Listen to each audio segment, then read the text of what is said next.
Wenn Standardprodukte die Anforderungen nicht abdecken, beginnt die Thematik mit der Individualisierung auf Ihre Anwendung. Wir kombinieren Ihre und unsere Idee mit der fachkundigen Beratung und dem technischen Know-how unserer Mitarbeiter.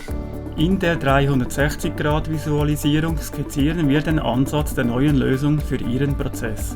Mit SolidWorks CAD erstellen wir die konkreten 3D-Modelle, Zeichnungen und Schaltschemas, die Sie wünschen. Das 3D-Modell dient zur Simulation der realen Anwendung, mit dem Ziel, schnellstmöglich ein Muster zu produzieren, um es in Ihrem Prozess zu testen. Dies erhöht die Geschwindigkeit und Effizienz in der Produktentwicklung. Bei der Baugruppenmontage werden die Produkte zum Gesamtsystem montiert. Dank unserer Erfahrung mit den verschiedenen Komponenten und Materialien erzielen wir das geforderte Resultat bei der Produktion der Serien. Technische Dokumentationen sind heute genauso wichtig wie die Produkte selbst. Wir erstellen für Sie kundenspezifische Datenblätter und Anleitungen in den von Ihnen gewünschten Sprachen. Die steigenden Ansprüche der Kunden machen eine Qualitätskontrolle als Produktionsschritt unverzichtbar.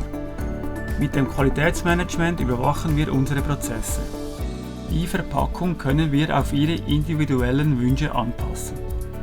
So entstehen komplette Baugruppen aus einer Hand.